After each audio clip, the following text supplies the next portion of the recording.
ॐ नमः सिद्धेभ्यः।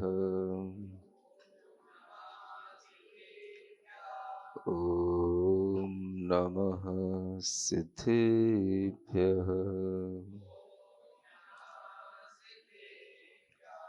ॐ नमः सिद्धेभ्यः।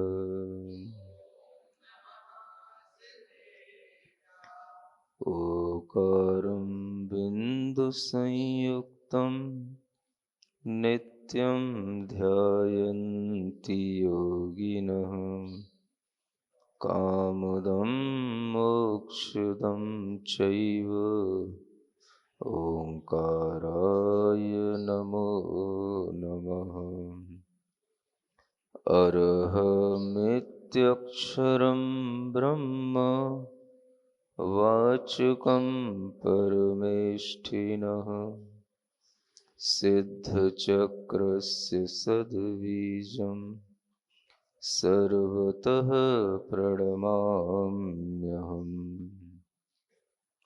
अनंतानंत सिद्ध परमेष्ठी भगवान की, देवादिदेव श्री पार्श्वनाथ भगवान की, वर्तमान शासन नायक श्री वर्धमान महावीर भगवान की, परम पूज्य आचार्य गुरुवर श्री विद्यासागर जी महाराज की,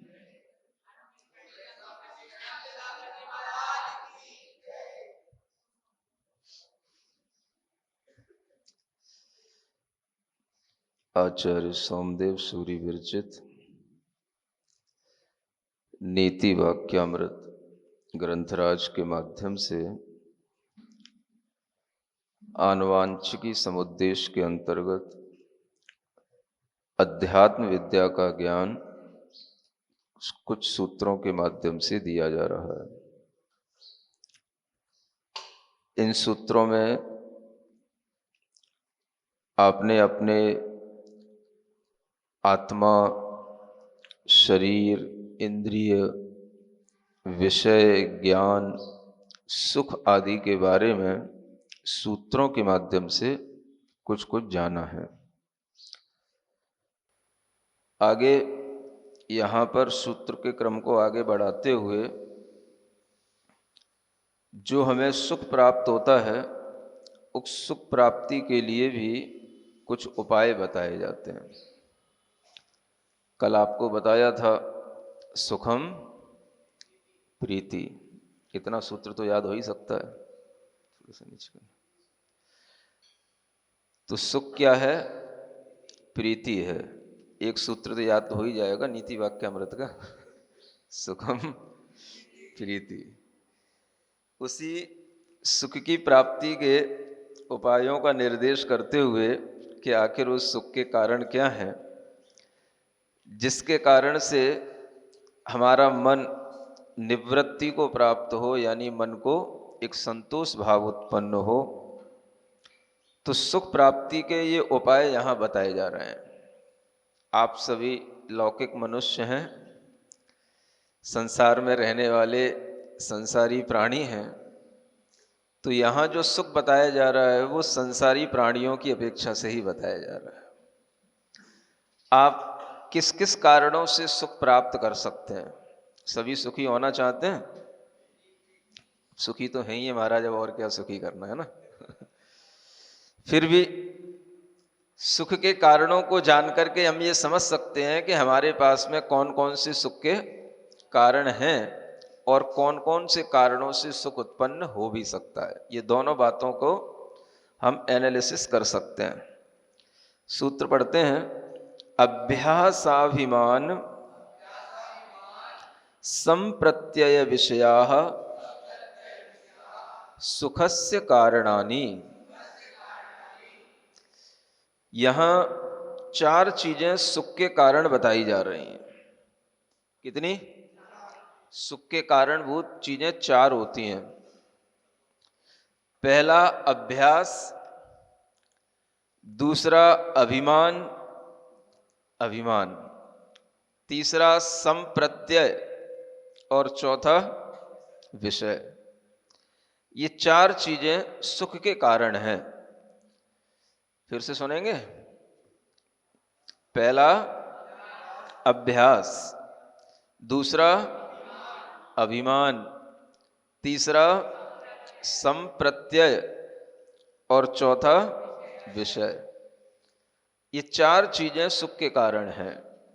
सबके लिए बताया जा रहा है, ऐसा नहीं है केवल राजाओं के लिए बताया जा रहा है। राजा और राजा बेटा सबके लिए ये सुख का कारण है ना। जिसके माध्यम से मनुष्य मात्र, प्राणी मात्र सुख प्राप्त करता है, वो ये चार कारण हैं। हाँ, इतना जरूर कह सकते हैं कि ये सुख के कारण मनुष्यों के लिए ही है, पशुओं के लिए नहीं है, पक्षियों के लिए नहीं है। मनुष्य में स्त्री भी आ जाते हैं, पुरुष भी आ जाते हैं, सभी राजा बेटा ही होते हैं। उन सबके लिए ये चार कारण जानना जरूरी है, और इन कारणों के तहत अगर हम अपना जीवन आगे बढ़ाएंगे तो हम सुख को प्राप्त होंगे, क्योंकि कारण होने पर ही कार्य की प्राप्ति होती है। हर एक कारण को बताने के लिए आगे आगे सूत्र भी बताए जा रहे हैं। अभ्यास की क्या डेफिनेशन है? कहते हैं क्रियातिशय विपाक हेतु अभ्यास है। अभ्यास किसका नाम है? जो हम क्रिया कर रहे हैं उस क्रिया में अतिशय रूप से विपाक का हेतु बने, उसका नाम अभ्यास कहलाता है। अतिशय रूप से विपाक माने होता है फल देने का, कारण बने, वो क्रिया को ही यहां पर अभ्यास कहा जाता है। यानी ऐसी क्रिया जिसको करने से आपके लिए बहुत अच्छा फल मिले। अतिशय विपाक, विपाक माने अच्छा फल, अतिशय रूप फल, अच्छा फल, सर्वोत्कृष्ट आपके लिए वह फल मिले। ऐसी क्रियाओं के लिए जो हेतु होता है, कारण होता है, उसी को अभ्यास कहते हैं, है ना। हाँ, बार बार करने को अभ्यास तो कहते हैं, लेकिन बार बार करने से भी अगर उस क्रिया के माध्यम से अतिशय रूप कोई फल का कारण नहीं बनता तो बार बार करना भी कोई मतलब का नहीं होता, है ना। पुनः पुनः करणम अभ्यास है ना, पुनः पुनः करना अभ्यास कहलाता है। ये परिभाषा अधूरी सी है, क्योंकि पुनः पुनः तो बहुत कुछ किया जाता है, लेकिन पुनः पुनः करने के बाद भी अगर उस क्रिया के माध्यम से हमें फल में अतिशय नहीं दिखाई दे रहा है तो वो अभ्यास की श्रेणी में नहीं आता है। आपने किसी भी एक ग्रंथ के पाठ को बार बार पढ़ा और बार बार पढ़ने पर आपके लिए कोई भी उसमें कोई अतिशय रूप भाव आपके अंदर नहीं आ रहा है, हाँ? उसका कुछ अतिशय रूप फल का वह कारण बनना चाहिए। क्रियाओं के अतिशय रूप फल में जो हेतु हो उसका नाम अभ्यास है। तो वो जो आप क्रिया कर रहे हो, बार बार पढ़ने की, बार बार खाने की, या बार बार किसी भी तरह का कार्य करने की, उसमें कुछ अतिशय विपाक रूप हेतु जब आ जाता है तो वो अभ्यास की श्रेणी में आता है। आपने सहस्रनाम का पाठ पढ़ने की भावना बनाई, हमें रोजाना पाठ पढ़ना है। तत्वार सूत्र का पाठ पढ़ने की भावना बनाई, रोजाना हमें पाठ पढ़ना है। आपने पाठ पढ़ने की क्रिया प्रारंभ की, और क्रिया के माध्यम से जो अतिशय रूप विपाक हो, यानी अतिशय रूप कुछ फल बने, उसमें वह हेतु बने, तो वह अभ्यास कहलाए। अब होता यह है कि अगर रोजाना एक ही चीज को पढ़ते हैं तो उसमें कोई भी तरह का अतिशय रूप फल अपने अंदर समझ में नहीं आता, जबकि क्रिया का हेतु कहा गया है अतिशय रूप फल की प्राप्ति होना, है ना। तो वही अभ्यास कहलाता है जिससे हमारे भीतर कुछ विपाक और अच्छा अच्छा बढ़ता चला जाए। आपने रोजाना पाठ किया और उस पाठ के माध्यम से आपके भीतर भावों में कोई भी अतिशय रूप विपाक नहीं आ रहा है, उसके लिए वो हेतु नहीं बन रहा है, तो क्या होगा, धीरे धीरे आपका वो अभ्यास तो चलेगा, पुनः पुनः तो आप कर रहे हो, लेकिन भीतर जो अभ्यास से फल की सुख की प्राप्ति होनी चाहिए थी वो नहीं होगी। अभ्यास से क्या मिलना था, सुख मिलना था। अभ्यास किसका कारण है, सुख का कारण है। फॉर्मूले ध्यान रखो, सुख के कारणों में अभ्यास रखा गया है, तो अभ्यास ऐसा होना चाहिए जो सुख का कारण हो। और सुख का कारण तब होगा जब उससे अतिशय रूप विपाक में वो कारण बने, माने अतिशय रूप कुछ उसका फल भीतर से। अतिशय का मतलब वो चमत्कार वाला अतिशय नहीं, अतिशय का मतलब होता है अच्छा, श्रेष्ठ, पहले से और बेहतर जिसको बोलते हैं। माने आप कोई भी काम करो वो आप पहले से बेहतर तरीके से करो, तो वो अभ्यास की श्रेणी में आएगा। क्या सुना? हाँ, अगर आप एक ही क्रिया को बार बार भी कर रहे हो तो भी उसमें आपके अंदर भाव जो आना चाहिए वो पहले से बेहतर आना चाहिए। आप रोजाना रोटी बनाते हो, लेकिन रोटी बनाने में आपको बोरियत नहीं होती है। क्यों नहीं होती है? रोटी बनाना भी आपके लिए सुख का कारण हो सकता है अगर वो पहले से और अच्छे भावों के साथ में वो क्रिया की जा रही हो। हर दिन जिस तरह से रोटी बनाने में उत्साह आता है कि नहीं आता है, कि बनानी पड़ रही है, क्या करें बताओ, बनानी पड़ रही है।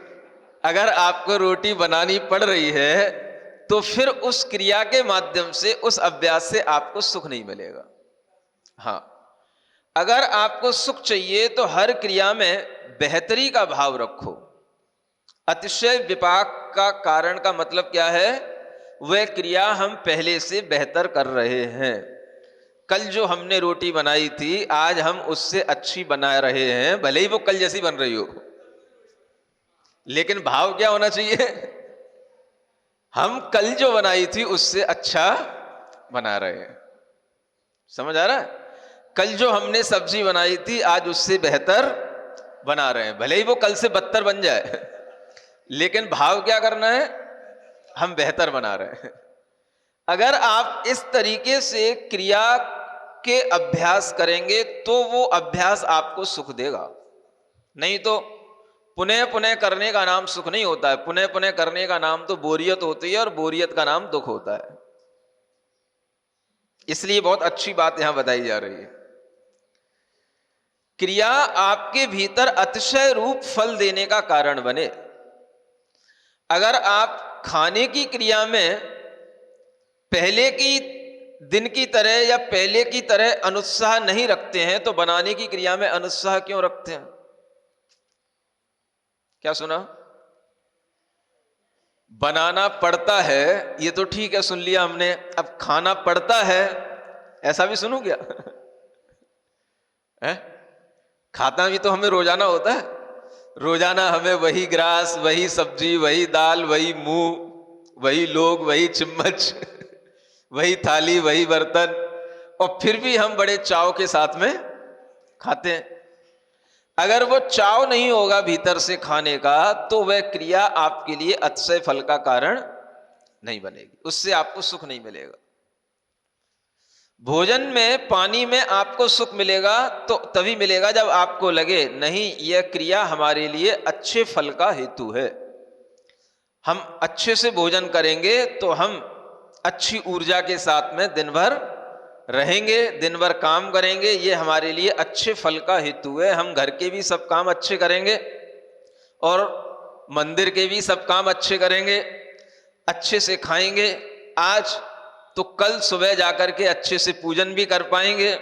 आज अच्छे से नहीं खाएंगे तो कल सुबह जाकर के फिर पूजन करने का भी मन नहीं होगा। अतिशय रूप क्रिया का वो हेतु बन जाती है तो उससे सुख मिलता है, उस अभ्यास से। ये समझना है। अब बताओ, खाना पड़ता है कि चाव से खाते हैं? खाते तो चाव से हैं, बनाना पड़ता है। अगर खाना भी पड़े तो खाना भी आपको अच्छे से है तो बनाना भी अच्छे से है। हर क्रिया अगर आप अच्छे मन से करेंगे तभी आपको उस अभ्यास से सुख मिलेगा। प्रवचन करने की क्रिया और प्रवचन सुनने की क्रिया ये भी अतिशय विपाक का हेतु होती है, तो वो उस अभ्यास सुख का कारण बनती है। समझ आ रहा है? आपको भले ही लगता हो रोजाना प्रवचन सुनना है, प्रवचन सुनना पड़ता है, लेकिन हमें इसलिए अच्छा लगता है कि हमें नहीं पता आगे क्या आने वाला है, इसलिए हमें जिज्ञासा रहती है आगे जो भी आएगा अच्छा आएगा, और हम पहली बार बताएंगे तो हमारे लिए अतिशय विपाक का हेतु बनता है। तो हमें प्रवचन से भी सुख मिलता है। इसलिए नहीं मिलता कि हम प्रवचन करते इसलिए मिलता है, प्रवचन से हमारा ज्ञान बढ़ता है। ये अभ्यास की परिभाषा इससे पहले ना हमने कभी पढ़ी ना हमने कभी कही। पढ़ भी ली होगी तो यूं ही पढ़ लेते हैं, एक बार ऐसे ही पढ़ के निकल गए। जब तक उस चीज पर फोकस नहीं किया जाता तब तक उससे होने वाले सुख की प्राप्ति भी नहीं होती। तो इसलिए प्रवचन का आलंबन लिया जाता है। अब आपको ये प्रवचन से सुख मिले तो रोज रोज के अभ्यास की क्रिया से सुख मिलेगा। अगर नहीं मिले तो फिर आपको बोरियत भी हो सकती है, दुख भी हो सकता है। You may go, you can go. समझ आ रहा है? ये आपके ऊपर है। आप जा भी सकते हो और हम आपको जाने के लिए कह भी सकते हैं। जब हमें दिखाई दे आप यहां बैठे बैठे ऊँघते हो, एक आदमी ऊँघता है, 4 लोगों की दृष्टि में वो आता है तो 4 लोगों के दिमाग और खराब करता है। तो फिर मैं उससे कहता हूं भाई यू कैन गो, फिर वहां यू नहीं कहना पड़ेगा यू मे गो। समझ में आ रहा है ना? फिर वहां आज्ञा दी जाती है। तो उस समय पर आपके लिए यह समझ में आना चाहिए कि हमारा यह अभ्यास किस लिए हो रहा है। हमारे भीतर परिणामों में अतिशयपना आता है, हमारे भीतर भावों में और अच्छापन आता है। ये अच्छापन अभ्यास ही हमारे लिए सुख का कारण होता है। तो सुखी आदमी के लिए यह कहा जाता है, मैनेजमेंट में भी यह समझाया जाता है, आप जो भी काम करो मन लगा करके करो। समझ आ रहा है? खुश रहने के कुछ फंडे बताए जाते हैं और उनमें यह फंडा बताया जाता है, आप जो भी काम करो लगन से करो, मन लगा के करो। हाँ, आपको झाड़ू भी लगानी है तो यूं नहीं लगानी पड़ती है, झाड़ू में भी मन लगा के झाड़ू लगाओगे तो झाड़ू भी आपको सुख देने वाली होगी। समझ आ रहा है? खाना बनाना तो बहुत दूर की बात हो गई। हर चीज में अगर आपका अभ्यास है, आपको वो काम रोज रोज करना है, तो भी आप उसको मन से करो, है ना? अगर आप उसको मन से करोगे तो उसमें कुछ अतिशय विपाक आएगा, है ना? रोजाना झाड़ू लगाते थे, अब रोजाना लगानी पड़ती है तो वो झाड़ू क्या होगी? झाड़ू तो रोजाना लगेगी, अब कूड़ा रोजाना साफ नहीं होगा ढंग से। जो सफाई के माध्यम से एक उसका अतिशय फल दिखाई देना चाहिए था वो नहीं दिखाई देगा। धीरे धीरे क्या होगा? वो झाड़ू धीरे धीरे कम कम कम कम कम कम लगते लगते झाड़ू लग गई। घर में कोई भी आकर के देखेगा, भाई ये कैसी झाड़ू लगी है? कूड़ा तो जहां का जहां दिख रहा है, धूल तो वहीं की वहीं दिख रही है, पोंछा भी लग गया, झाड़ू भी लग गई, कोई सफाई नहीं दिख रही, कोई चमाचम दिखाई नहीं दे रहा। अतिशय फल हर क्रिया में दिखाई दे आपके अभ्यास से सीखो। लौकिक जीवन में भी सुख प्राप्ति के कारण बताए गए। अभ्यास, अभ्यास का मतलब पुनः पुनः करना नहीं है, पुनः पुनः करते हुए अतिशय रूप विपाक के साथ करना, अतिशय रूप फल मिले। कल जो किया उससे और अच्छा कर रहा हूं, आज जो कर रहा हूं कल फिर करूंगा और अच्छा करूंगा। ये भाव अपने मन में रख करके हर कार्य करोगे तो आपको हर कार्य से सुख मिलेगा। दुकान चलाने में जैसे रोजाना दुकान खोलते हो, कल भी दुकान खोली थी, आज भी दुकान खोलना पड़ रही है, आज भी सामान जमाना पड़ रहा है, आज भी बैठना पड़ रहा है, ऐसा होता है क्या? नहीं, उसमें तो उत्साह आता है। रोजाना उसी दुकान पे जाएंगे, उसी तरह से सामान जमाएंगे, उसी तरह से काउंटर जमाएंगे, उसी तरह से चीजें बाहर डिस्प्ले करेंगे, उसी तरीके से सब अपने क्रिया अंदर की करके दुकान की गद्दी पे बैठेंगे, लेकिन उसमें बोरियत नहीं होती। रोजाना दुकान खोलने का चाव रहता है, आज दुकान खोलने है, आज दुकान खोलना है। जिस दिन दुकान नहीं खोलना पाए तो उस दिन जो है अब किसी दूसरे से कह दिया, ना जाने उसने कैसे दुकान खोली होगी, तूने काउंटर सही से ढंग से जमाया कि नहीं, वो जो बाहर दिखाना था शोकेस में, वो माल बाहर ही रखा है कि नहीं, कि भीतर ही रखा है? तो जब तक आदमी को यह भाव रहता है तब तक वह दूसरे के काम से भी संतुष्ट नहीं होता। इसलिए आपने देखा होगा बहुत से ऐसे लोग होते हैं दूसरे के काम से संतुष्ट नहीं होते। ऐसे ऐसे भी घर में लोग होते हैं कि अगर जिन्हें घर में सफाई अच्छी लगती है तो पुरुष होकर के भी वो घर में पोंछा अपने हाथ से जब तक नहीं लगा लेंगे उन्हें घर अच्छा नहीं लगता है। समझ आ रहा है? ऐसे भी लोग होते हैं। आप लोगों के घरों में भी होते हैं कि नहीं होते हैं? बोला तो करो। जब तक वो अपने हाथ से बर्तन नहीं धो लेंगे या अपने हाथ से बर्तन नहीं भर लेंगे तब तक उन्हें संतोष नहीं होता है ना। पानी अपने हाथ से भरना, पानी अपने हाथ से लाना, पानी अपने हाथ से छानना, ये सब भी अलग अलग तरह के अभ्यास के संतोष होते हैं। कई व्रती लोगों में ये संतोष होता है जब तक वो खुद अपने हाथ का पानी खुद ना छान लें और खुद अपने लिए प्रयोग में ना लाएं तब तक उन्हें संतोष नहीं होता। ऐसे भी व्रती लोग होते हैं। कोई दूसरा करके दे दे, नहीं नहीं हम कर लेंगे, है ना। ये अपने आप में एक खुद से करने वाली प्रक्रिया जो होती है, जो दूसरे के माध्यम से भी हमारे लिए सुख में कमी लाती है, तो हम खुद अपने अभ्यास से उस सुख की प्राप्ति करते हैं। हर चीज का अभ्यास अच्छे ढंग से करना। अब बनाना ही है तो अच्छे से ही बना लो, मन बना के है ना। मन बना करके बनाओगे तो क्या होगा, कुछ भावों में अच्छापन आएगा तो हाथों में भी कुछ अच्छापन आएगा, तो वो हाथों का अच्छापन भी कुछ भोजन में जाएगा, उस आटे में जाएगा, तो आपके हाथों की अच्छी बरगड़ाएं खाने वाले के अंदर भी जाएंगी तो उसको भी अच्छा लगेगा। नहीं समझ आ रहा है? ये भी एक विज्ञान है भोजन का। आप अगर अच्छे मन से भोजन बना रहे हो तो आपके हाथों की बरगड़ाएं, जिन हाथों से आप आटा गूंथ रहे हो, हाथों से रोटी बना रहे हो, पूरा का पूरा संपर्क आपके हाथों का हो रहा है और हाथों का संबंध आपके हृदय से होता है। अगर आपके हृदय में अच्छे भाव, अच्छे विचार नहीं है तो आपके हाथों में आने वाली ऊर्जा नेगेटिव ऊर्जा होगी और उससे जो भोजन बनकर के तैयार होगा वो जिस किसी भी घर वाले को या बाहर वाले को खिलाया जाएगा वो उसके अंदर भी नेगेटिविटी जनरेट करेगा। समझ आ रहा है? ये नियम है, आप समझो, एक बहुत बड़ा ऊर्जा का सिद्धांत है। भावों का संबंध हमारी क्रियाओं से होता है और उन क्रियाओं के माध्यम से जनरेट हुई जो एनर्जी होती है वो दुनिया में हर किसी के काम में आती है। अगर हम इन बातों पर ध्यान नहीं रखते हैं तो इससे भी घर में बुरा होने लग जाता है। अनेक तरह के घर में मन मुटाव इन कारणों से भी होने लग जाते हैं। कई लोग पूछते हैं, कहते भी हैं घर के पढ़े लिखे बच्चे, आप लोग इतना घर का भोजन बनाने में टाइम वेस्ट करते हो, एक किसी मैट को रख लो और वो ला करके जो है आपका भोजन बना दिया करे, घर भोजन बनाने वाली को रख दो, उतने टाइम में आप कोई दूसरा भी काम कर सकते हो। तो आपको एक विज्ञान समझ में आना चाहिए कि अगर हम घर में भोजन अपना खुद बनाते हैं तो उससे घर के लोगों में प्रेम भाव बढ़ता है।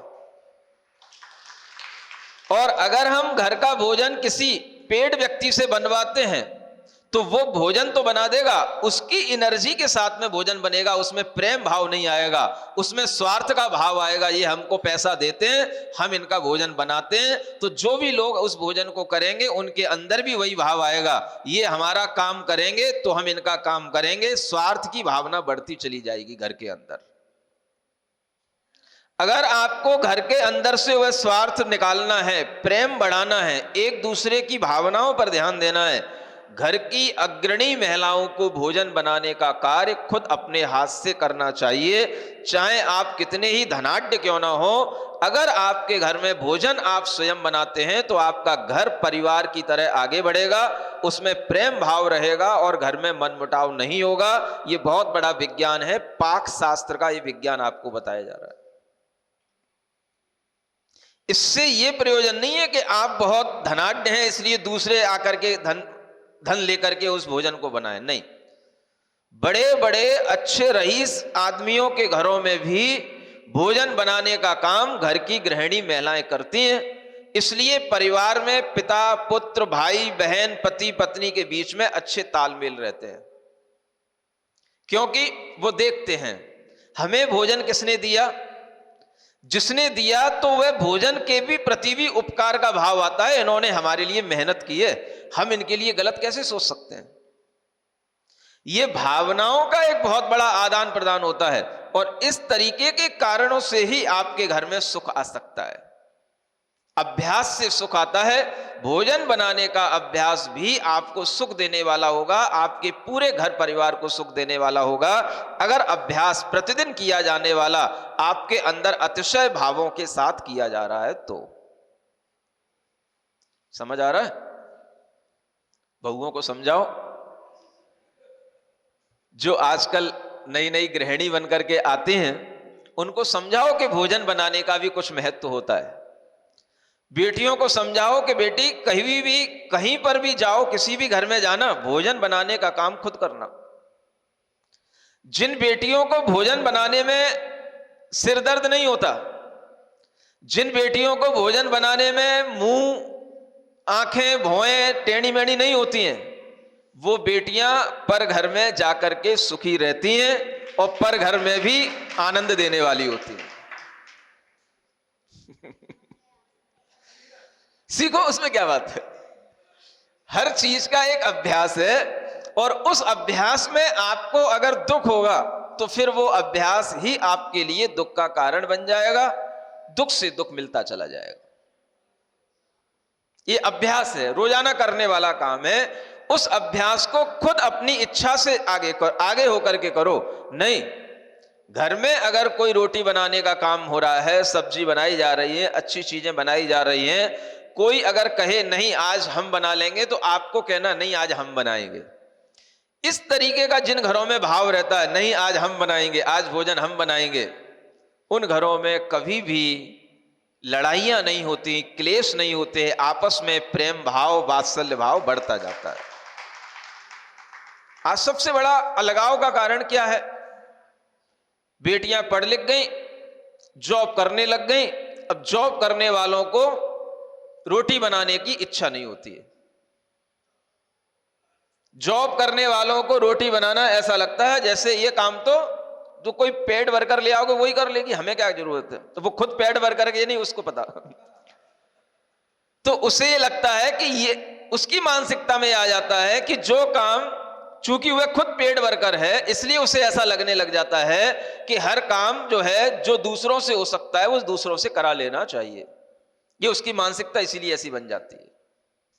इसलिए घर में भोजन बनाने का अभ्यास जिन महिलाओं को अच्छा होता है और वह अच्छे ढंग से बनाती हैं, बनाना नहीं पड़ता है, तो उन महिलाओं के माध्यम से भी घर में सब उनके नाती पोते बच्चे सब उन महिलाओं को पसंद करते हैं, और सब कहते हैं मम्मी मम्मी, दादी दादी, नानी नानी, है ना। सब उनके पास में बैठेंगे, उनकी गोदी में आएंगे। ये सब घर में इस तरीके का एक माहौल बढ़ता चला जाता है। इसका आप अच्छे ढंग से वैज्ञानिक अभ्यास करके, विश्लेषण करके इसको अपनाएं। आ रहा है समझ में?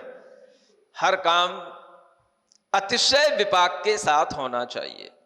ये फॉर्मूला अगर आप अपना लोगे तो ना आपको कभी पूजन से बोरियत होगी, ना आपको एक पाठ करने से बोरियत होगी, ना आपको प्रवचन सुनने से बोरियत होगी, ना आपको साइकिल चलाने से बोरियत होगी, ना आपको कार ड्राइव करने से बोरियत होगी। हर समय आपको नया नया फल देने वाली वो क्रिया होनी चाहिए। समझ आ रहा है? जब भी कभी हम कोई भी ग्रंथ पढ़ लिया हो, हम बार बार भी उस ग्रंथ को पढ़ते हैं, हमें कभी किसी ग्रंथ से बोरियत नहीं होती। प्रथमानियोग के ग्रंथ भी बार बार वही कहानी पढ़ने में भी उतना ही आनंद आता है, उससे भी ज्यादा आनंद आता है जब दोबारा पढ़ने बैठते हैं। हर बार नया नया उसमें हमें ज्ञान मिलता है। ऐसा लगता ही नहीं कि एक बार में हमने इसको पूरा चाट लिया।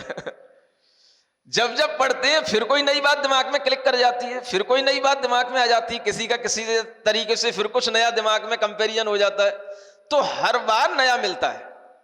हम किसी भी चीज का अभ्यास करें, पाठ करें, आचार्य कहते हैं उसके माध्यम से आपके उस अभ्यास से भी आपको सुख मिलना चाहिए, और वो मिलता है। आचार्य महाराज कहते थे, उनके गुरु महाराज आचार्य ज्ञान सागर जी महाराज, एक ग्रंथ है सर्वार सिद्धि ग्रंथ। कौन सा? वो बताते थे कि उन्होंने वो सर्वार सिद्धि ग्रंथ अपने जीवन में 108 बार पढ़ लिया। कितनी बार? आप सोच सकते हो एक ग्रंथ को आप 108 बार पढ़ सकते हो? कभी एक नमोकार मंत्र को 108 बार पढ़ने में लुढ़कने लग जाते हो? एक माला फेरने में भी आपको बोरियत होने लग जाती है। एक माला फेर ली मैंने, बहुत फेर ली। कई बार हम बच्चों से पूछते हैं, माला फेरते हो, जाप करते हो? बोले हाँ करते हैं। तो मैं पहले समझता था जाप करते होंगे, जाप करने का मतलब कम से कम एक जाप करना कहलाती है, 108 बार जाप करना। तो मैंने सोचा तुम जाप करते हो, तो मुझे विश्वास नहीं हुआ। तो एक दिन मैंने पूछ लिया, भाई कितनी जाप करते हो? कि 9 बार पढ़ते हैं। अरे मैंने कहा 9 बार पढ़ना कोई जाप कहलाती क्या? कम से कम एक जाप का मतलब एक बार पढ़ना नहीं होता, 108 बार एक माला के साथ में पूरा हुआ नमोकार मंत्र पढ़ा जाए तो वो एक जाप कहलाती है। आ रही समझ में बात?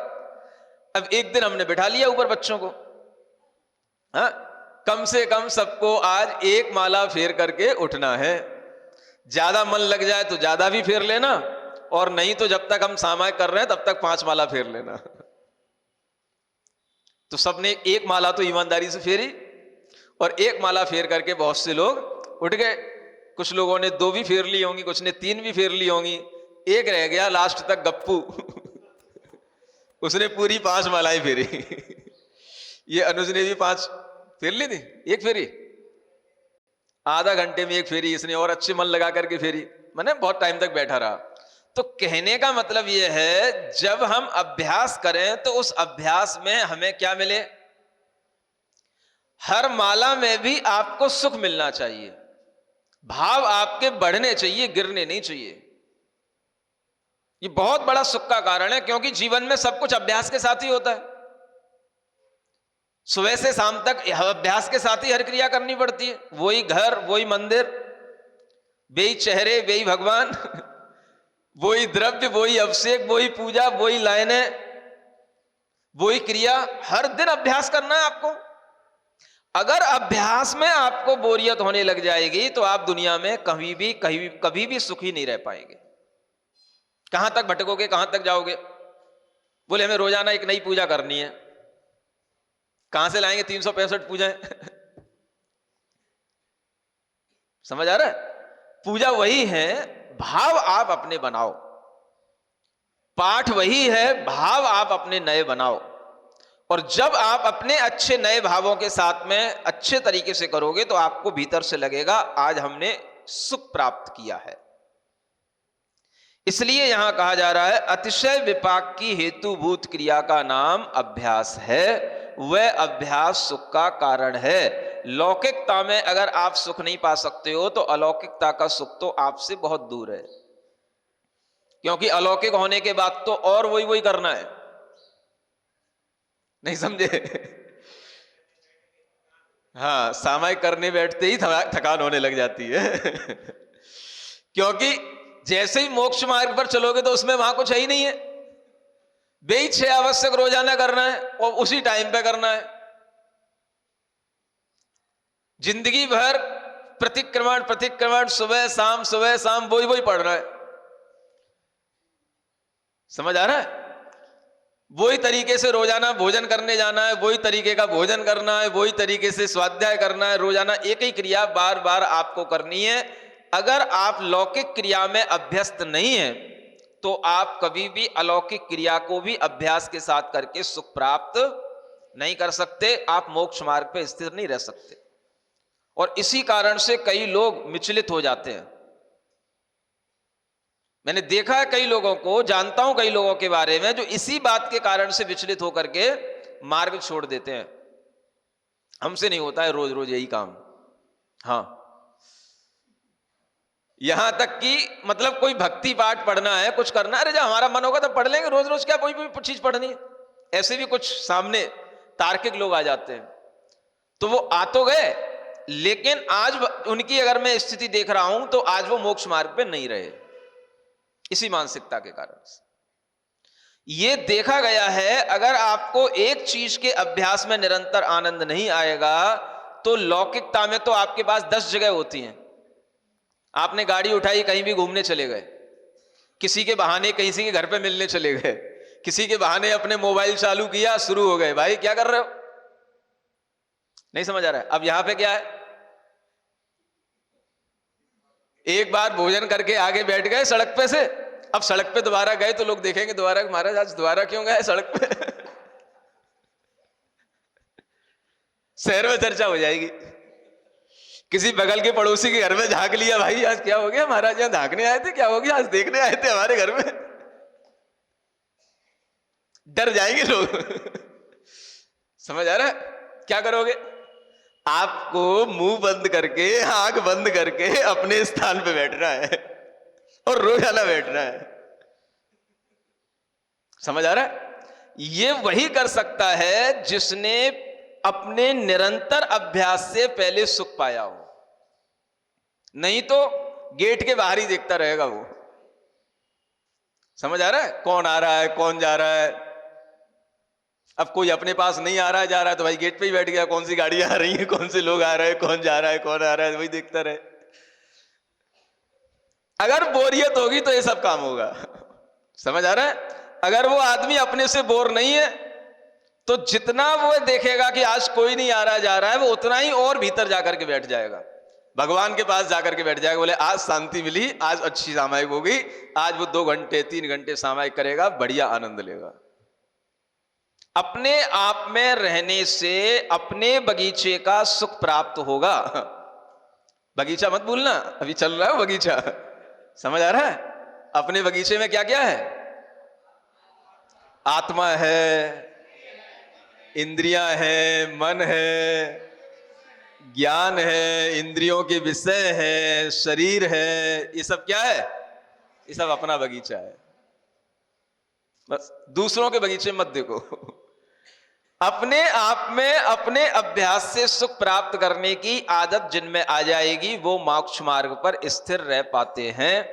और जो बिल्कुल घूमने का और जिनको इधर उधर के काम करने का, जिनको ज्यादा अभ्यास रहता है, तो मोक्ष मार्ग के योग्य क्रियाओं में उनका मन फिर नहीं लगता है। समझ आ रहा है? लौकिकता से अलौकिकता का अभ्यास और ज्यादा कठिन हो जाता है। इसलिए ये अभ्यास सुख देने वाला है, क्योंकि इस अभ्यास से बच्चा अगर मन लगा करके पढ़ेगा, वही किताब पढ़नी पड़ती है, वही टीचर रोजाना सामने आते हैं, वही बेंच पे जाकर के उसे बैठना पड़ता है और वही लेक्चर उसको रोजाना सुनना पड़ता है। अभ्यास करता है, मन लगाता है तो पढ़ेगा, तो विद्या अध्ययन से उसे जो सफलता मिलेगी तो वह बड़ा होकर के धन कमाने के योग्य बनेगा। धन कमाने के माध्यम से सुख मिलेगा, तो धन कमाने का भी यही तरीका है। पहले वो मन लगा करके पढ़े, रोजाना अभ्यास करे और प्रतिदिन के अभ्यास से उसके अंदर नया नया अतिशय रूप भाव उत्पन्न हो। आज मैंने और अच्छा पढ़ लिया, आज मुझे और नया ज्ञान मिल गया। इस तरीके के भाव से जो बच्चा आगे बढ़ता चला जाता है, वो अच्छे से धन कमाने के योग्य लायक व्यक्ति बन जाता है। और जब धन कमाएगा तो फिर उसे सुख जरूर मिलेगा। तो कोई भी विद्या हो, अगर उसने विद्या में महारत हासिल की है तो वह उससे धन कमा लेगा। ये जरूरी नहीं है कि आपकी कोई भी IIT वाली या MBBS वाली विद्याओं से ही धन कमाए। वो कोई भी विद्या में अगर महारत हासिल कर लेगा तो वो धन कमा लेगा। अगर उसने ज्योतिष भी सीख लिया है, वास्तु भी सीख लिया है, तो उससे भी वो सुख प्राप्त कर लेगा, धन कमा लेगा। पूछ लो अन्नू भैया से।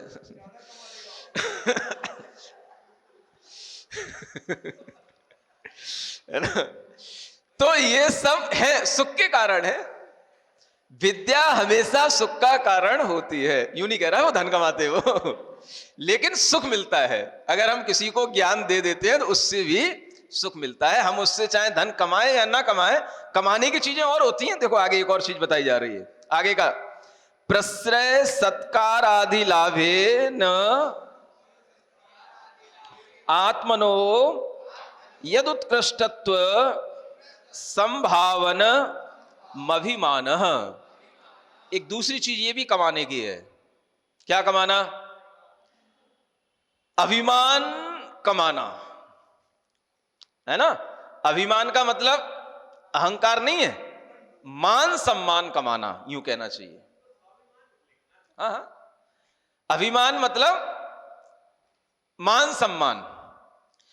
गृहस्थ के लिए मान सम्मान की भी आवश्यकता होती है, उससे उसको सुख मिलता है। जिस गृहस्थ के लिए मान सम्मान नहीं होगा, उसका कोई भी यशोगान नहीं होगा, उसके लिए सुख की प्राप्ति नहीं होगी। इसलिए कहा गया है, अनेक श्रावकाचारों में भी ये बात कही गई है, गृहस्थ को यश प्राप्ति के भी कार्य करने चाहिए।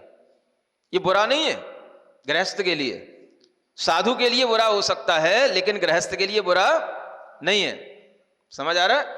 यश प्राप्ति का कार्य करे, ऐसे कार्य करे जिससे उसका समाज में मान सम्मान बढ़े, और मान सम्मान से उसको सुख मिलेगा तो वह उसके लिए एक सुख का नया कारण होगा।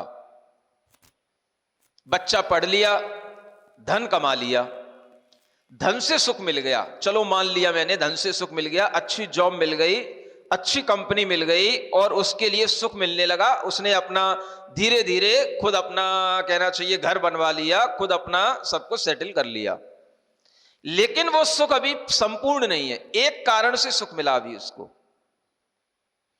किससे? अभ्यास से, धन से उसको सुख मिल गया। दूसरा सुख ये जरूरी है गृहस्थ के लिए, मान सम्मान नहीं मिल रहा उसको। अब जो बच्चा केवल बीटेक कर लिया, एमटेक कर लिया, सामान से एक एम्प्लॉय बन गया, सबके साथ जाता है भीड़ में, बस वो एक काम करने वाला बंदा बन के रह गया। अब मान सम्मान नहीं है, ये बहुत बड़ा एक कमी है। यूं नहीं कह रहा कि आपने अपने जीवन में कुछ कमाया नहीं, धन कमा लिया, सम्मान नहीं कमाया। सम्मान वो बच्चा कमाएगा जिसमें कुछ कलाएं आती हों, जो दूसरों के लिए कुछ काम करता हो। बीटेक एमटेक करने वाला बच्चा जब तक लैपटॉप पर लैपटॉप की कंपनियों के लिए काम करता रहेगा, तब तक उसे सम्मान नहीं मिलेगा। सम्मान मिलता है समाज में, सम्मान मिलता है अपने लोगों के बीच में, और अपने लोगों के बीच में कौन किसको सम्मान देगा सबको पता है। नौकरी में क्या होता है, आज कोई ऐसा नहीं है कि भाई आप इंजीनियर बन के आए हो तो कोई शहर में प्रवेश कर रहे हो तो आपकी कोई माला से आरती उतारे, माला आपको अर्पण करे और आरती उतारे, भाई लड़का डॉक्टर बन के आया है कि इंजीनियर बन के आया है। ये सब चलता रहता है, घर घर में हो रहा है। सम्मान की कलाएं जो होती हैं वो आपके लिए लाभ देने वाली होंगी तो आपका समाज में सम्मान होगा। आपने इसीलिए घर से सब कुछ प्राप्त कर लिया, धन से सब कुछ प्राप्त कर लिया, लेकिन सम्मान प्राप्त नहीं किया, तो आपको सुख की कहीं ना कहीं कमी दिखाई देगी। जब आप किसी सभा में बैठोगे, लोगों का नाम लिया जाएगा, लोगों को माला पहनाई जाएगी, आपको लगेगा हमको क्यों नहीं बुलाया जा रहा है?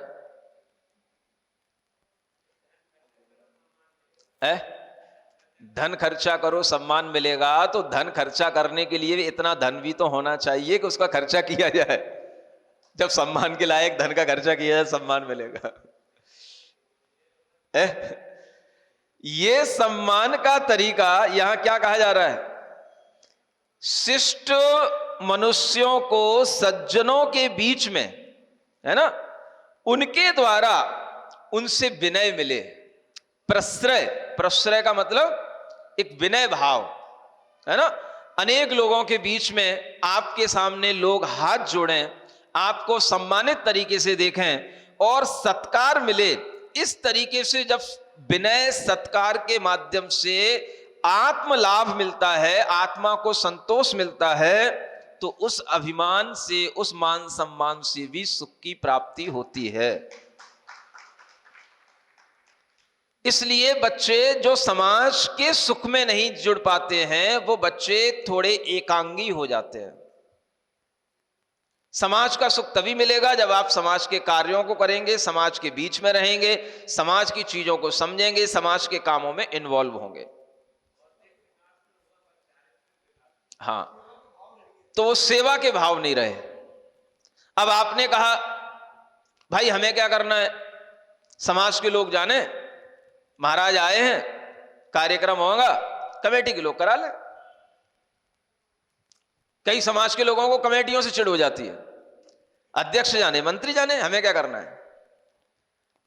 अगर इस तरीके से समाज में लोग मानसिकता रखेंगे तो वो कभी आगे नहीं आ पाएंगे, वो कभी समाज के कार्यों में जुड़ नहीं पाएंगे, और नहीं जुड़ेंगे तो फिर कार्यक्रम होगा तो माला फिर उन्हीं को पहचानी जाएगी, फिर आप कहोगे इन्हीं को माला पहनना है, इन्हीं को कार्यक्रम कराना है, और किसी को कुछ होता ही नहीं है। तो जब कोई आएगा ही नहीं तो होगा किसको।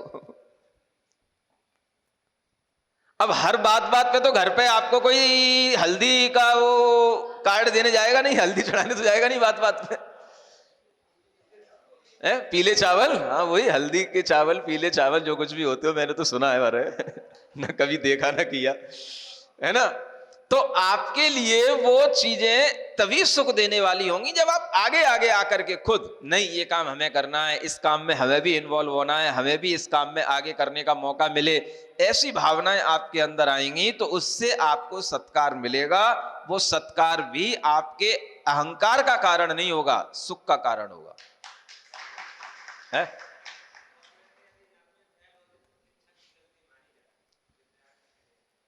तो जो गलती है वो तो गलती चली रही है। अब आज अगर हम देखें कि 100 में से 90 लोग इस कारण से दुखी हैं कि उन्हें सम्मान नहीं मिल रहा है, तो वो उनकी गलती ना होकर के वो सिस्टम की गलती है, जिस सिस्टम से उन बच्चों को आगे बढ़ाया जा रहा है। और उस सिस्टम में कहीं मान सम्मान है ही नहीं है। अपनी कंपनी का भी अगर वो कहीं कोई बॉस बन पाएगा तो उसमें भी उसको 20 साल लग जाएंगे, समझ आ रहा है? क्योंकि बॉस तो कंपनी का एक ही होता है, बंदे तो बहुत सारे होते हैं, तो बॉस बनने में बहुत टाइम लग जाएगा। कोई बड़ा कोई चीफ उसका एग्जीक्यूटिव कुछ भी बनेगा तो भी उसको बहुत टाइम लग जाएगा।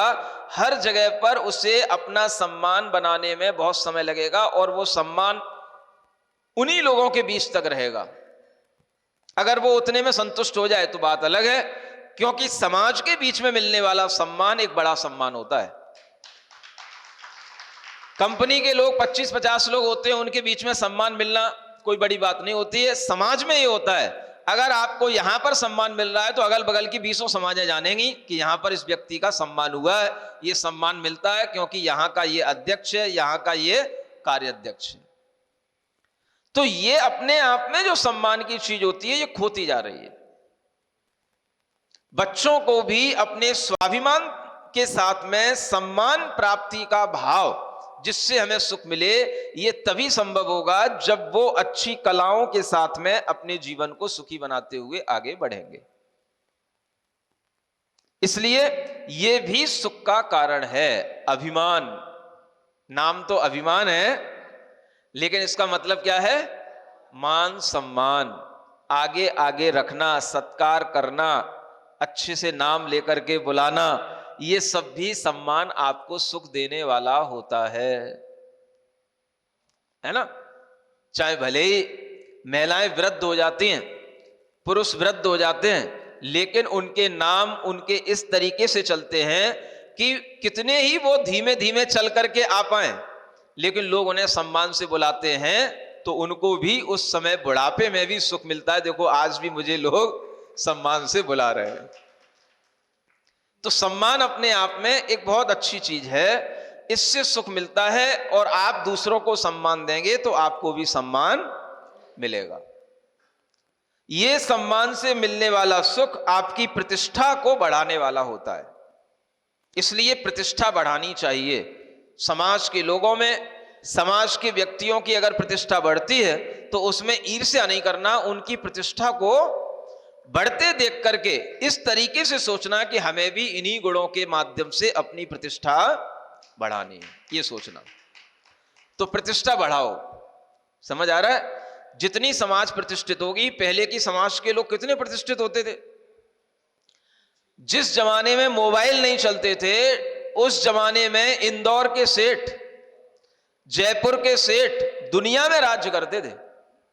समझ आ रहा है? वो कौन से सेठ थे? हुकुमचंद जी, सेठ हुकुमचंद इंदौर के। आज भी उनके, हाँ सर सेठ हुकुमचंद जी, आज भी उनके इंद्र भवन देख करके आओ, उस जमाने के बने हुए वे इंद्र भवन, वास्तव में इंद्रों के ही भवन लगते हैं, इंद्र राजाओं के जैसे भवन होते हैं। हाँ सोने का भाव बोलते थे, जिस भाव को, जैसे आजकल शेयर मार्केट में भाव आता है ना, ऐसे उस समय पर वो सेठ लोग बोलते थे, जो भाव बोल देते थे वही भाव सोने का हो जाता था। समझ आ रहा है? इसको बोलते हैं प्रतिष्ठा। समाज में ऐसे लोग हों और ऐसी प्रतिष्ठा अगर समाज के लोगों के अंदर बनती है तो समाज में जो नाम होता है उससे समाज का बहुत लाभ होता है। बड़े बड़े मंत्री लोग पहले के समाज के सेठों को जाना करते थे, बड़े बड़े राजनेता लोग समाज के सेठों को जानते हैं कि उसे पता होता है कि इन सेठों के पास में धन भी है और वोट भी है, सब कुछ है। इसको पकड़ेंगे, इसको सम्मान देंगे तो हमारी वोट बैंकिंग भी मिलेगी, हमारे धन में सहयोग भी करेगा, हमारे लिए सब तरीके से प्रचार भी कराएगा। तो सब पकड़ते हैं प्रतिष्ठित व्यक्तियों को। इसलिए समाज में प्रतिष्ठा बनाने वाले आज युवा दिखते ही नहीं। सब बस आईटी कंपनियों में जॉब करना है, सबको आईटी कंपनियों में जॉब करना है, माल अपना है, सब उधर बहा दिया नाली में। समझ आ रहा है? अब समाज की प्रतिष्ठा है ही नहीं कुछ, समाज में कोई लोग है ही नहीं, ओहदा समाज का कुछ है ही नहीं, समाज में कोई चलाने वाले लोग है ही नहीं, समाज को पहचानने वाले कोई चेहरे हैं ही नहीं। अब उन आईटीओ के कंपनियों में चेहरों को क्या पहचाना जाएगा? समाज की प्रतिष्ठा समाज के चेहरों से होती है। समाज में ऐसे चेहरे अब मिलते ही नहीं, जो कुछ हैं वो सब ढलते जा रहे हैं। नए जब तक चेहरे नहीं उभर करके आएंगे, नए लोग जब तक समाज की प्रतिष्ठा के लिए कारण नहीं बनेंगे तो समाज की उन्नति नहीं हो सकती। ये सीख लो, सामाजिक विज्ञान सिखाया जा रहा है आपको, राजनीतिक विज्ञान सिखाया जा रहा है आपको। इसी वजह से आज जैन समाज की कोई इज्जत जो पहले थी कम होती जा रही है, अब कोई तवज्जो नहीं देता है ना। पहले के सब जो बात होती थी आदमी के मुंह से निकलती थी, बिल्कुल माने उसकी बात ही अकाट्य होती थी। गवाही दे दे जैन व्यक्ति तो माने पक्की बात है, गलत नहीं बोल सकता। आज जो समाज की साख गिर रही है उसका कारण यही है कि समाज में बच्चों को वो शिक्षा दी नहीं जा रही है जो समाज की प्रतिष्ठा बढ़ाने वाली हो। सारी शिक्षा वो मैकाले की शिक्षा है, बस वो यूएस यूके की तरफ ले जाने वाली शिक्षा है। उधर जाओ, उधर दौड़ो, यहां सुख नहीं है। बेंगलोर जाओ, सिंगापुर जाओ, इंग्लैंड जाओ, वहां सुख मिलेगा। समाज में कौन रहेगा, समाज कौन चलाएगा? समाज में भी आखिर कोई प्रतिष्ठित व्यक्तियों के माध्यम से अगर समाज में कोई नेता नहीं होगा तो समाज की प्रतिष्ठा का हमेशा गिरावट आती जाएगी।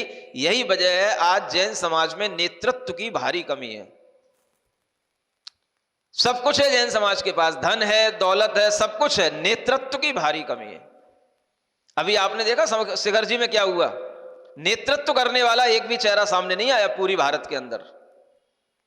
वो बात अलग है कि जिस बंदे ने वहां दिल्ली में वो अनशन करने बैठ गया, वो बंदा आगे आकर के उसने अपना नाम दिखा लिया, लेकिन नेतृत्व नहीं किया उसने। नेतृत्व करने वाला एक भी चेहरा सामने नहीं आया। इससे समझ में आता है कि एक व्यक्ति तो ऐसा हो जो समाज में नेतृत्व करने वाला हो, आगे चल करके समाज के हित में काम करने वाला हो। जैसे पहले सर सेठ हुआ करते थे, एक आवाज दे दें तो दुनिया के अंदर आदमी अपने आप आवाज पहुंच जाती थी। न जाने कौन सा कम्युनिकेशन सिस्टम था, भगवान जाने। और लोग बिना मोबाइल के भी उनको जानते थे, बिना फोन के भी। ना उस समय फोन थे ना मोबाइल थे, और नाम चलता था। आप सोचो, मोबाइल के जमाने में चीजें सोचो तो कम से कम। आज कितने फोटो, कितने आईडी, सब कुछ होने के बावजूद भी लोगों को कोई तवज्जो ही नहीं दे रहा, कुछ है ही नहीं। इन सब चीजों से समझ में आता है कि प्रतिष्ठा अपने आप में एक ऐसी चीज होती है जिसके माध्यम से दुनिया के कोने कोने तक उस आदमी का नाम पहुंचता है, यश पहुंचता है, प्रभावना पहुंचती है, और उसी के माध्यम से सुख दूसरों को भी मिलता है, स्वयं को भी मिलता है। इस चीज की तरफ ध्यान दिया जाए। बड़े बड़े लोग भी अपने बच्चों को बस बड़ी बड़ी कंपनियों के मालिक बनाने में लगे हैं। जब तक आप समाज नेता, राजनेता, लोक नेता की तरफ, अपने नेतृत्व की तरफ ध्यान नहीं देंगे, समाज कभी भी आगे नहीं बढ़ सकती। आज समाज का लोग मजाक उड़ाने लगे हैं, इसका कारण भी यही है कि समाज में ताकत नहीं बची कुछ भी। ना युवा बचे, ना युवाओं का संगठन बचा। ना मजाल क्या कि कोई भी दूसरा बंदा आकर के कभी किसी के सामने आंख उठा के देख ले। जैन समाज में भी ऐसे ऐसे युवा रहते हैं, युवाओं का संगठन रहता है कि कोई दूसरा समाज का व्यक्ति उनके ऊपर आंख उठा के नहीं देख सकता। कभी बड़ौत जाना, एक यूपी में जगह है बड़ौत, समझ आ रहा? जैसे आपके यहां पर जैनों की सारी बहुलता के साथ में समाज है ना, ऐसे ही बड़ौत में एक बहुलता के समाज में समाज है, और वहां पर भी एक दूसरी समाज और भी है। हावी होते हैं, लेकिन इस तरीके से कभी हावी नहीं हो सकते कि उनके कभी व्यापार पर और सामाजिक कार्यों में कभी कोई हावी हो सके। एक बार उन्होंने ऐसा करके दिखा दिया, तब से वो हमेशा के लिए शांत हो गए। समाज में अगर बल नहीं होगा, शक्ति नहीं होगी, युवाओं का संगठन नहीं होगा, तो दूसरे लोग आपके लिए कभी इज्जत नहीं देंगे। हाँ, वहां का इतिहास में खुले मन से नहीं बता सकता, लेकिन आप वहां के कभी भी किसी बंदे से पूछ लेना। यहां कल भी 2 बच्चे आए थे, वो समर्पण लड़का आया था बड़ौत का, पूछ लेना, उसे पता हो तो। बच्चा बच्चा जानता है, बहुत बड़ी समाज है। अगर समाज के लिए कोई भी दूसरा नुकसान पहुंचाना चाहता है, और एक बार अगर उसे समझा दिया गया कि नहीं, समाज को नुकसान नहीं पहुंचा सकते आप, तो जिंदगी भर वो समाजें याद रखती हैं, आगे नहीं बढ़ सकते। फिर एक बार अगर आपने अपने आपस में देख लिया, भाई मैं क्या करूं, अध्यक्ष जाने, मैं क्या करूं, वो पिट रहा है, वो पिटता रहे, उसने गलती की होगी, वो पिट रहा है, ऐसा नहीं होता। आपको समाज के अंदर कुछ सामाजिक दायित्व वाले भी लोग होने चाहिए, जो समाज में अगर कोई कमी आ रही है, उस कमी को वो अपनी कमी समझे।